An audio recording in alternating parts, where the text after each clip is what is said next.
Hello students, maths class fifth chapter 15 angles. हाँ जी, यहाँ पे हम रीड करेंगे पॉइंट्स। पॉइंट क्या होता है? पॉइंट होता है एक जो डॉट लगाते हैं। Point is the basic unit of geometry, it is denoted by A dot. Point क्या होता है? पॉइंट को हम कैसे शो करते हैं? कोई भी एक हम डॉट लगा देते हैं तो ये क्या है? मान लो इस पॉइंट का नाम हमने क्या दिया? ए। ये क्या है? एक पॉइंट है। एक डॉट लगाई है हमने। क्या लगाई है? एक डॉट। वो डॉट क्या होती है? उसी को हम क्या बोलते हैं? पॉइंट, यानी कि पॉइंट ए। कोई भी पेंसिल की नोक से क्या होती है? डॉट। हम इस टाइप से हम क्या लगाते हैं? डॉट लगाते हैं। तो डॉट का एग्जाम्पल क्या होती है? दो शार्प पेंसिल की जो नोक होती है वो डॉट का एग्जाम्पल है। कंपास की नोक है वो डॉट का एग्जाम्पल है। हाँ जी। सेकेंड है लाइन। लाइन क्या होती है? लाइन होती है जिसका कोई एंडिंग पॉइंट नहीं होता, जिसके अंदर क्या होता है? No end point. लाइन क्या होती है? Which has no end point. कितने एंड पॉइंट होते हैं? No end points. कोई एंड पॉइंट नहीं होता उसका, यानी कि वो इधर भी मूव करती रहेगी और ये इधर भी मूव करती रहेगी, यानी कि बोथ साइड इसमें क्या होंगे? एरो होंगे। एंडलेस होती है। ये क्या होती है? एंडलेस होती है। दोनों साइड ये एक्सटेंड होती जाएगी। इस टाइप इसको एक्सटेंड कर सकते हैं, इस टाइप इसको, इस साइड भी इसको एक्सटेंड कर सकते हैं, यानी कि दोनों साइड ये बढ़ती जाती है, इसका कोई एंड नहीं होता। तो ये क्या होती है? लाइन होती है। इस टाइप से हम क्या होते हैं? मान लो इसको हमने ए नाम दे दिया, यहाँ हमने इसको बी नाम दे दिया, तो ये क्या होगी? A B line. इसको इसको डिनोट कैसे करेंगे? A B line. इस टाइप से हम इसको डिनोट करेंगे। ए बी क्या है? इसको कैसे रिप्रेजेंट करेंगे? इस टाइप से, यानी कि ए बी लाइन। ऊपर एक लाइन लगाएंगे और बोथ साइड एरो लगा के, तो ये क्या होगी? अगर आपको इस टाइप से लिखा मिलता है तो आपने क्या ड्रॉ करनी है? कि ए बी लाइन ड्रॉ करोगे आप इस टाइप से। आपको समझ जाओगे कि ये क्या है? दिया गया आपको लाइन दी गई है, ए बी लाइन। तो एंडलेस होती है, यानी कि दोनों डायरेक्शन में ये मूव करती जाएगी। इस साइड भी ये मूव करती जाएगी, इस साइड भी ये मूव करती जाएगी। या जैसे कि फॉर एग्जांपल, एग्जांपल क्या होगा? लाइन का एग्जांपल होगा रेलवे ट्रैक। रेलवे ट्रैक होता है, वो क्या होता है? किसका एग्जांपल है? लाइन का एग्जांपल है। यानी कि रेलवे ट्रैक क्या है? दोनों साइड ही मूव करता जाता है, एक्सटेंड करता रहता है, उसका कोई एंड पॉइंट नहीं होता। नाउ नेक्स्ट है लाइन सेगमेंट। लाइन सेगमेंट क्या होता है? लाइन सेगमेंट विच हैज, जिसके कितने एंड पॉइंट्स होते हैं? It has only one end point.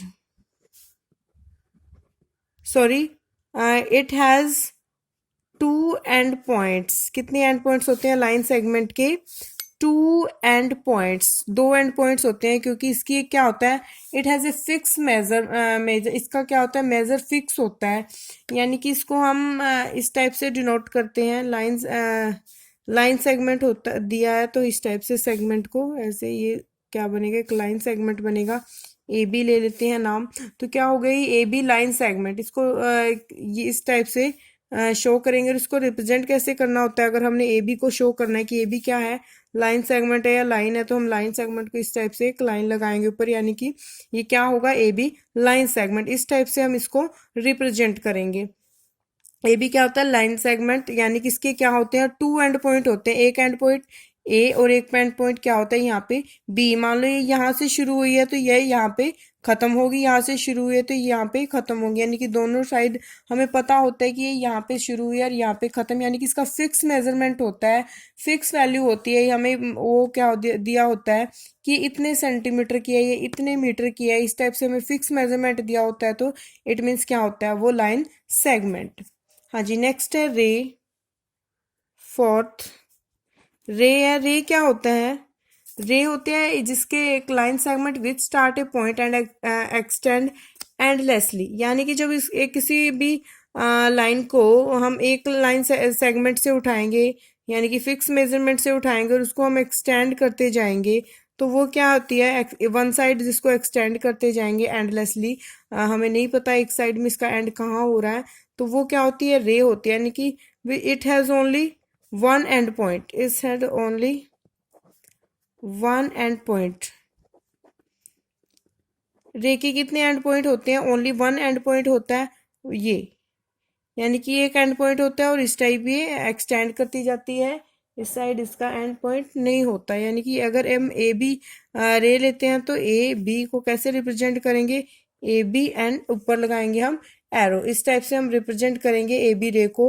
और इसके क्या होते हैं, ओनली वन एंड पॉइंट होता है, वो इस साइड, ये जैसे ये है एक एंड पॉइंट है और इस टाइप से ये एक्सटेंड कर रही है, तो इसका ओनली वन एंड पॉइंट होता है। इस टाइप से हम ए बी रे को रिप्रेजेंट करते हैं। तो एग्जाम्पल क्या होता है, एग्जाम्पल रे का एग्जाम्पल होता है सन रे, सन रे भी होती है इसका एग्जाम्पल। और क्या होती है, आप ट्यूबलाइट ले लो। सन रे कैसे होती हैं, हमें पता है कि जो सन के अंदर से जो रेज निकल के आ रही हैं वो कहाँ से आ रहा है, जो लाइट आ रही है, जो प्रकाश आ रहा है दिन में, रोशनी होती है, तो वो कहाँ से होती है, हमें सूरज से होती है रोशनी, सूरज की वजह से होती है। तो वो रेज कहाँ से आ रही होती है, हमें पता है कि वो सूरज से निकल रही है, लेकिन कहाँ तक जा रही है हमें ये तो नहीं पता कि कहाँ तक सूरज की रोशनी फैली हुई है, एंड तो नहीं हम उसका बता सकते, तो वो एंडलेसली होती है। और स्टार्टिंग पॉइंट हमें पता होता है कि जो रेज निकल के आ रही है, जो लाइट आ रही है, तो वो कहाँ से आ रही है, सन से आ रही है, यानी कि एक एंड पॉइंट हमें पता है उसका, इनिशियल पॉइंट हमें पता है, लेकिन एंड पॉइंट हमें उसका नहीं पता। इसी टाइप से अगर आपके रूम में क्या लगी हुई है, ट्यूबलाइट लगी हुई है, तो आपको पता है कि उसकी जो लाइट है, वो जो रोशनी है उसमें से आ रही है, तो वो कहाँ से आ रही है, ट्यूबलाइट में से आ रही है, लेकिन वो रोशनी कहाँ तक जा रही है, रूम के अंदर भी फैली है और रूम के बाहर भी जा सकती है वो रोशनी। तो हमें ये तो नहीं पता कि वो कहाँ कहाँ तक लाइट फैली हुई है। तो इनिशियल पॉइंट हमें पता है, लेकिन लास्ट पॉइंट हमें उसका नहीं पता, तो ये क्या होगी, रे होगी, यानी कि ओनली वन एंड पॉइंट होता है जिसका, वो क्या होती है, रे होती है। टॉर्च हो गया इसका एग्जाम्पल, ट्यूबलाइट हो गया, तो ऐसे बहुत सारे एग्जाम्पल हो जाएंगे रे के लिए। Now Now angle, an angle is formed when two rays meet at a common point. Angle कब फॉर्म होता है, यानी कि कब बनता है एंगल, जब टू रेज क्या करती हैं, मीट करती हैं किसी भी कॉमन पॉइंट पे। Where two rays meet is called the vertex of the angle, यानी कि किसी उसको एंगल का क्या बोलेंगे, वर्टेक्स बोलेंगे। जब टू कॉमन रेज क्या करेंगी, किसी वन पॉइंट पे मीट करेंगी, वन पॉइंट पे टू रेज मीट करेंगी, तो वो वन कॉमन पॉइंट जो होगा उनका, वो वहां पे क्या फॉर्म्ड होगा, वहां पे एक एंगल बनेगा। क्या बनेगा, एंगल। और वो क्या होता है, ये वर्टेक्स होता है और ये क्या बनेगा यहाँ पे, एंगल। यानी कि इस टाइप से एंगल जब बनता है, टू रेज हमने लिया है एक कॉमन पॉइंट पे, इस टाइप से टू रे है ये, ओ ए एंड बी, टू रे फॉर्म हो रही है, कहाँ से निकल के जा रही है, ये वन कॉमन पॉइंट से, यानी कि ओ ए और ओ बी दोनों के बीच में क्या है, ओ कॉमन पॉइंट है, तो दोनों के बीच में क्या फॉर्म होगा, यहाँ पे एंगल बनेगा। इसको हम क्या नाम देंगे, एंगल ए ओ बी, यानी कि जिस भी वर्टेक्स पे, जिस वर्टेक्स से, ओ क्या है, एक वर्टेक्स है, ओ क्या है, वर्टेक्स है, यानी कि जिस वर्टेक्स पे एंगल फॉर्म्ड हो रहा है, एंगल बन रहा है, तो उसको हम क्या नाम देंगे, बीच में आना चाहिए वो, ये वाला जो एंगल है, जहाँ जिस पॉइंट पे एंगल बन रहा है, तो वो तो बीच में आएगा। उससे पहले उससे साइड वाले जो उसके एडजेसेंट पॉइंट्स हैं वो आएंगे ए ओ एंड बी। इस टाइप से आप इसको डिनोट करोगे, ए ओ बी एंगल, एंगल का साइन डालोगे एंड एंगल क्या लिखोगे, एंगल ए ओ बी, या इसको ये भी बोल सकते हैं एंगल, और एंगल बी ओ ए, या फिर बोल सकते हैं एंगल ओ का नाम भी दे सकते हैं ओनली। हाँ जी। Now exercise 15.1, write the names of arms and vertex in each of the following angles। इसमें हमने क्या बताना है, जो नीचे हमें ये दिए गए हैं एंगल्स दिए गए हैं, इनमें हमें आर्म्स एंड वर्टेक्स बताने हैं। तो आर्म्स क्या होती हैं, आर्म्स होती हैं ये जो इसकी साइड होती हैं, जो साइड होती है उनको हम क्या बोलते हैं, आर्म्स। जो बाजुएं होती हैं इसकी, जो साइड्स होती हैं इनको हम इसकी क्या बोलते हैं, आर्म्स बोलते हैं, इसकी बाजुएं बोलते हैं।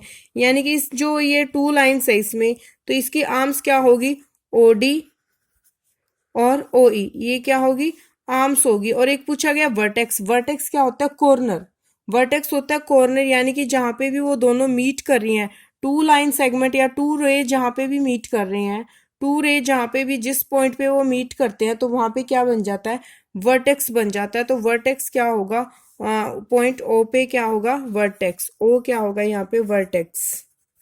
वर्टेक्स क्या है, ओ एंड आर्म्स क्या है, ओ डी एंड ओ ई, ये टू क्या है, आर्म्स है ना।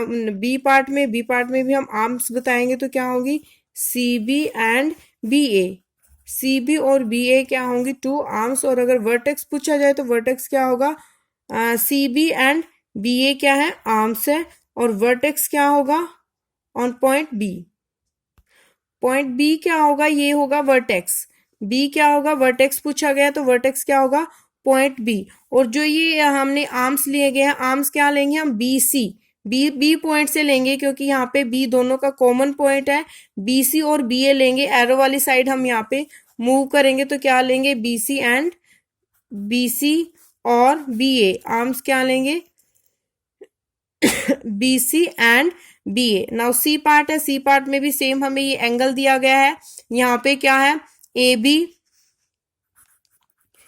एंड ए सी क्या है, आर्म्स है, कोमा लगा के लिखोगे A B and A C arms, आप आर्म्स इज इक्वल टू लिखोगे A C and A B, और लिखोगे वर्टेक्स इज इक्वल टू, कौन सा है वर्टेक्स, कॉर्नर कौन सा है, ए। इस टाइप से आपने अच्छे से इनको नोटबुक में सोल्व करना है, यानी कि इस टाइप से लिखोगे आप, आर्म्स इज इक्वल टू, जो भी आर्म्स है एंगल शो करोगे, रफली ड्रॉ करोगे एंगल को, एंगल रफली ड्रॉ करोगे, करने के बाद नोटबुक में आर्म्स इज इक्वल टू क्या है, S Q S and Q R and vertex क्या होगा, वर्टेक्स इज इक्वल टू कौन सा पॉइंट है, क्यू। इस टाइप से आपने क्वेश्चन सोल्व करनी है नोटबुक में। नाउ क्वेश्चन नंबर सेकंड है, right the names of the angles 1 2 3 in the figure given below. जो नीचे फिगर दी गई है उसमें एंगल 1 2 3, इनको आपने क्या करना है, इनका नाम लिखना है। तो अभी अभी आपको बताया था, जब आपको एंगल के बारे में बताया, तो एंगल 1 का नाम कैसे दोगे, एंगल 1 क्या है, इन टू लाइंस के बीच में बन रहा है, कहाँ पे, इन टू रेज के बीच में एंगल 1 बन रहा है। तो एंगल 1 इज इक्वल टू क्या होगा, हमने नेम बताने हैं सभी के। एंगल 1 इज इक्वल टू, यानी कि जिस वर्टेक्स पे बन रहा होता है वो हम बीच में लेते हैं, और उसे साइड में लगते हुए एडजेसेंट हम आगे और पीछे लिखते हैं। तो ए ओ और बी, यानी कि इन टू रेज के बीच में एंगल ए बन रहा है, इन टू रेज के बीच में, इन दो रे के बीच में बन रहा है। तो दो रे के बीच में क्या क्या पॉइंट आते हैं, ए ओ बी। तो एंगल 1 क्या होगा, angle A O B, angle 1 को क्या बोलेंगे, एंगल ए ओ बी। अब 2 है, जो 2 है तो वो कौन सी टू रे के बीच में बन रहा है, एक ये सी एंड एक ये बी, एक ओ सी और ओ बी, इन टू रेस के बीच में एंगल 2 बन रहा है। तो एंगल 2 इज इक्वल टू क्या होगा, यहां से शुरू होंगे बी ओ सी, एंगल बी ओ सी, बी को हम क्या रखेंगे, बीच में रखेंगे। जिस भी वर्टेक्स पे एंगल बन रहा होता है वो हमेशा क्या होता है, बीच में होता है। तो कौन से वर्टेक्स पे बन रहा है, 1 2 3 ओ, तीनों ही एंगल किस पे बन रहे हैं, पॉइंट ओ पे बन रहे हैं। तो √2 is equal to angle B O C. Now angle three कितना है, कौन से टू रेस के बीच में बन रहा है, ओ डी एंड ओ सी। तो ओ सी, सी से शुरू, C O D, angle C O D, ये क्या है, एंगल 3। इस टाइप से आप इनको रिप्रेजेंट करोगे। नाउ क्वेश्चन नंबर थर्ड है, थर्ड में क्या शो करना है, measure the following angles by using protractor and write their measurement. तो आपने क्या करना है, आपने प्रोटेक्टर की हेल्प से इन एंगल्स को मेजर करना है और उनका मेजरमेंट राइट करना है। तो आप इस टाइप से प्रोटेक्टर की हेल्प से इनको मेजर करोगे। देखो आपने कैसे, किस टाइप से आपने प्रोटेक्टर को यूज करना है। जो ये वर्टेक्स है जहां पे एंगल बन रहा है, उस वर्टेक्स के ऊपर आप ये वाली जो लाइन है प्रोटेक्टर के अंदर, ये वाला जो सेंटर लाइन होती है, उसको यहाँ पे इसके बिल्कुल जहाँ पे एंगल बन रहा है उसके बिल्कुल कॉर्नर पे रखोगे, आप बिल्कुल कॉर्नर पे से सेट करोगे। एंड जो ये बेस लाइन है, जो ये क्या होती है, डी के अंदर जो बेस लाइन है, ये इस बेस लाइन के साथ मैच करनी है, ऊपर नीचे नहीं होनी चाहिए।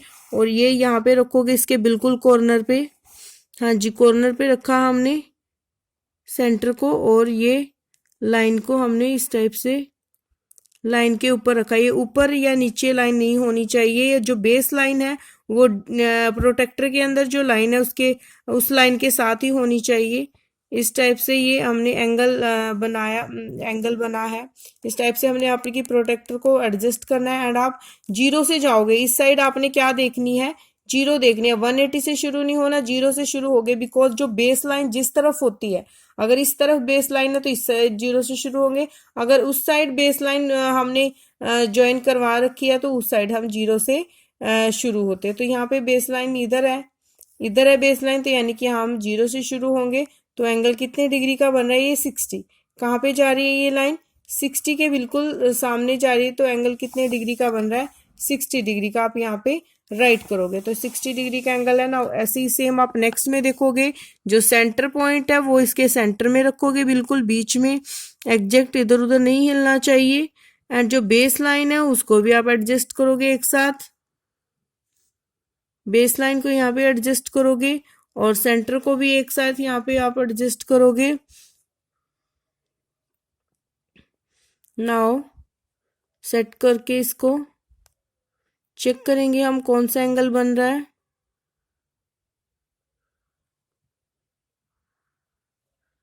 इस टाइप से आपने इनको एडजस्ट करना। तो यहाँ पे 110 और 100 के बीच में एंगल बन रहा है। 110 और 100 के बीच में क्या होगा, 105 डिग्री का एंगल होगा। इसी टाइप से आपने प्रोटेक्टर की हेल्प से सभी एंगल को चेक करना है कि कितने डिग्री का हम डी पार्ट सोल्व कर रहे हैं। यहाँ पे हम चेक करते हैं, इसको बिल्कुल कॉर्नर पे रखना है और बेस लाइन को ज्वाइन करवाना है। तो ये कितने डिग्री का एंगल बन रहा है, 30 डिग्री का। देखो सामने कहाँ जा रहा है, 30 डिग्री के साथ ये लाइन ज्वाइन हो रही है। तो कितने डिग्री का एंगल, 30 डिग्री का है। आपने इसी टाइप से प्रोटेक्टर की हेल्प से सभी को चेक करना है। एक्सरसाइज कंप्लीट करोगे। Thank you.